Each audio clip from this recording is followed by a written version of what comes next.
Students, whatever homework is given to you, you have to submit it on the very next day between 8 am to 1 pm to the given WhatsApp number, and it is compulsory to submit your homework as your attendance will be marked on the basis of your submission.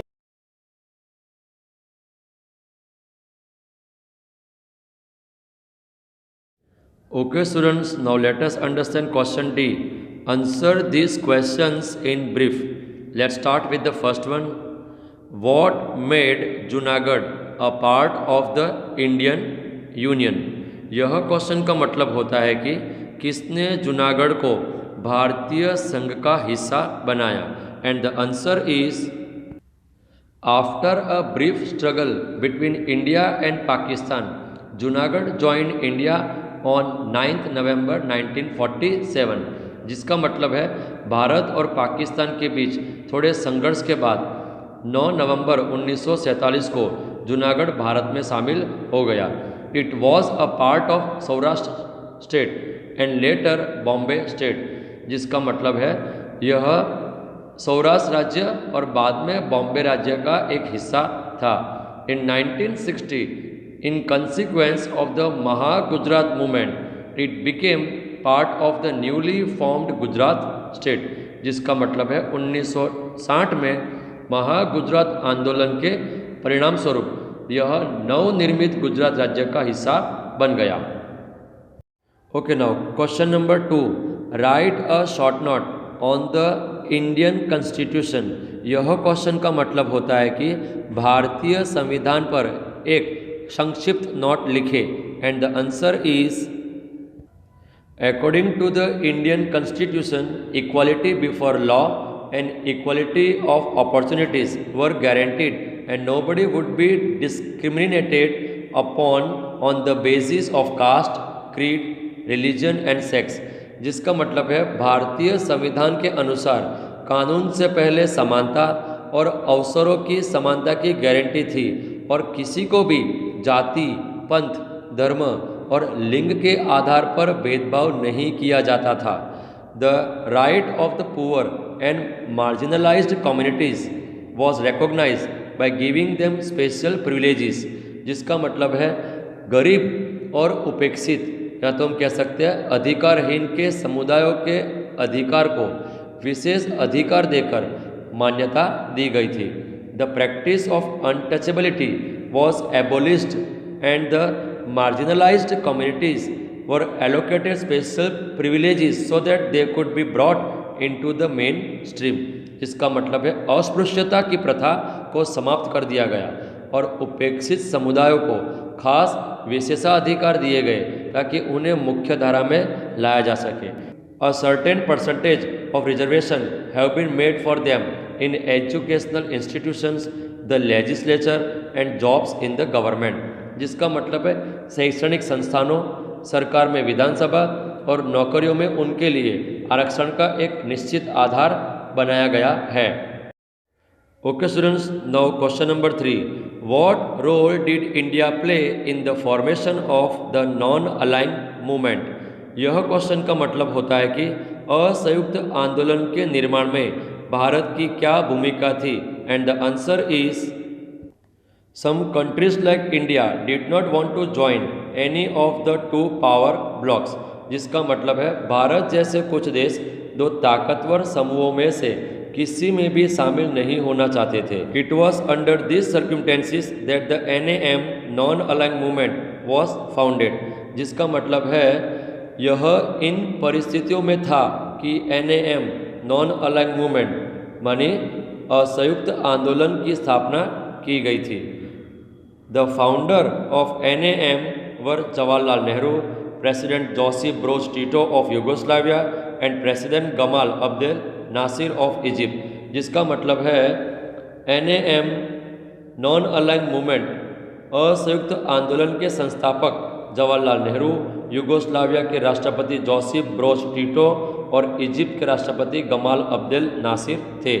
The NAM urged other countries to be neutral and not join the two major alliances, जिसका मतलब है NAM ने अन्य देशों से तटस्थ रहने और दो प्रमुख गठबंधनों में शामिल नहीं होने का आग्रह किया। NAM had only 20 countries to begin with, but has now grown in influence to have more than 100 countries। जिसका मतलब है NAM के पास शुरुआत करने के लिए केवल 20 देश थे, लेकिन अब 100 से अधिक देशों के प्रभाव में आ गया है। Okay students, now question number 4, why was the planning commission set up in 1950? यह क्वेश्चन का मतलब होता है कि 1950 में योजना आयोग की स्थापना क्यों की गई? And the answer is The government set up the planning commission in 1950 in order to formulate and execute these policies।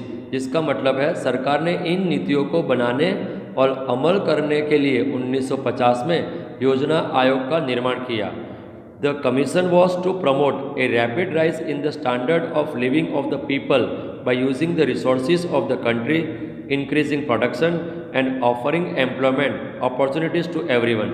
जिसका मतलब है आयोग को देश के संसाधनों का उपयोग करके उत्पादन बढ़ाने और सभी को रोजगार के अवसरों की पेशकश करके लोगों के जीवन स्तर में तेजी से वृद्धि को बढ़ावा देना था। The government tried to accomplish this task by incorporating 5 year plans beginning in 1951। जिसका मतलब है सरकार ने 1951 में शुरू होने वाले पंचवर्षीय योजनाओं को शामिल करके इस कार्य को पूरा करने का प्रयास किया। Through this plans India has been able to advance in different fields such as agriculture, irrigation, industry, transport, communication and social services. जिसका मतलब है इन योजनाओं के माध्यम से भारत कृषि, सिंचाई, उद्योग, परिवहन, संचार और सामाजिक सेवाओं जैसे विभिन्न क्षेत्रों में आगे बढ़ने में सक्षम रहा है। Okay students, now question number 5, name the 2 blocks of power formed after world war 2। यह क्वेश्चन का मतलब होता है कि द्वितीय विश्व युद्ध के बाद निर्मित सत्ता के 2 समूहों का नाम बताइए। And the answer is After World War II, the powerful countries of the world were divided into 2 blocks, that is, the Western Bloc led by the USA and the Eastern Bloc led by former USSR।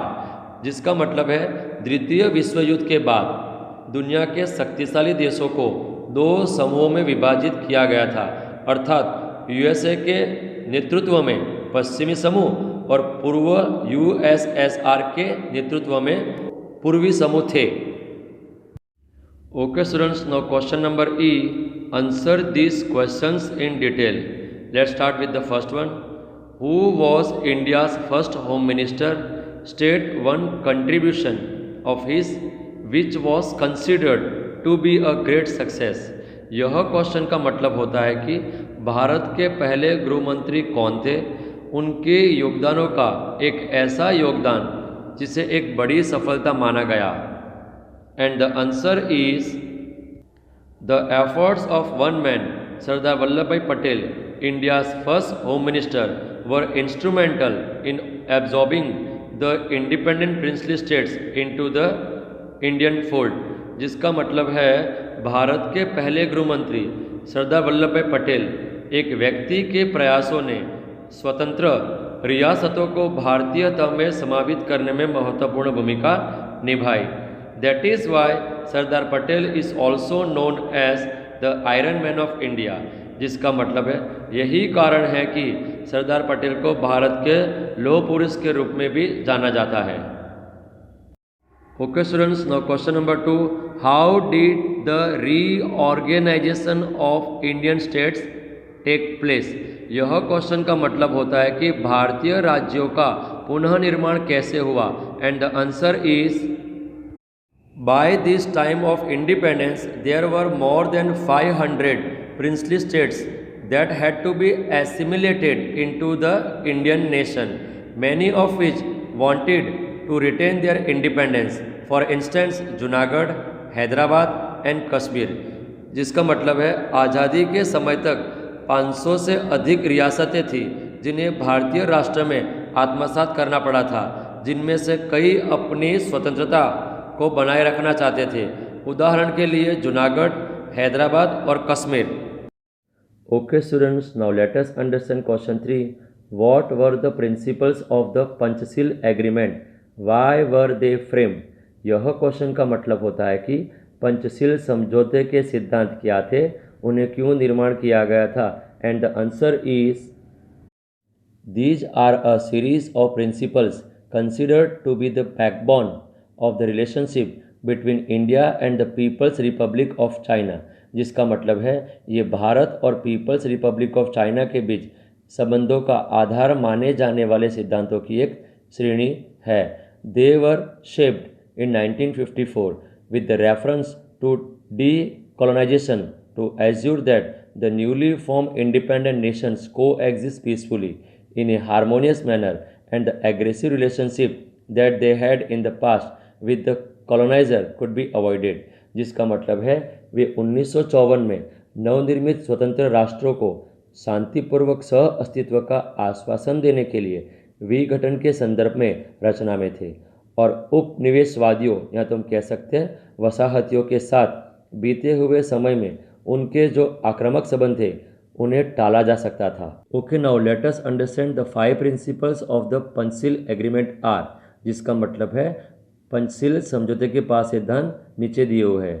First one is mutual respect for each others territorial integrity and sovereignty, जिसका मतलब है एक दूसरे की प्रादेशिक अखंडता और संप्रभुता के लिए पारस्परिक सम्मान. Next one is mutual non aggression, जिसका मतलब है पारस्परिक गैर आक्रामकता. Next one is mutual non interference in each others affairs, जिसका मतलब है एक दूसरे के मामलों में परस्पर हस्तक्षेप ना करना. Next one is equality and mutual benefit, जिसका मतलब है समानता और आपसी लाभ. And the last one is peaceful coexistence, जिसका मतलब है शांतिपूर्ण सह अस्तित्व. Okay students, now question number 4. Who were the founders of NAM and why was it organised? यह क्वेश्चन का मतलब होता है कि NAM के संस्थापक कौन थे और इसका आयोजन क्यों किया गया. And the answer is the founders of NAM were Jawaharlal Nehru, president Joseph Broz Tito of Yugoslavia and president Gamal Abdel Nasser of Egypt, जिसका मतलब है NAM असंयुक्त आंदोलन के संस्थापक जवाहरलाल नेहरू, यूगोस्लाविया के राष्ट्रपति जोसेफ ब्रोज टिटो और इजिप्ट के राष्ट्रपति गमाल अब्देल नासिर थे. The NAM urged other countries to be neutral and not join the 2 major alliances that formed after the World War II, जिसका मतलब है NAM असंयुक्त आंदोलन ने अन्य देशों से तटस्थ रहने और द्वितीय विश्व युद्ध के बाद बनने वाले 2 प्रमुख गठबंधनों में शामिल नहीं होने का आग्रह किया.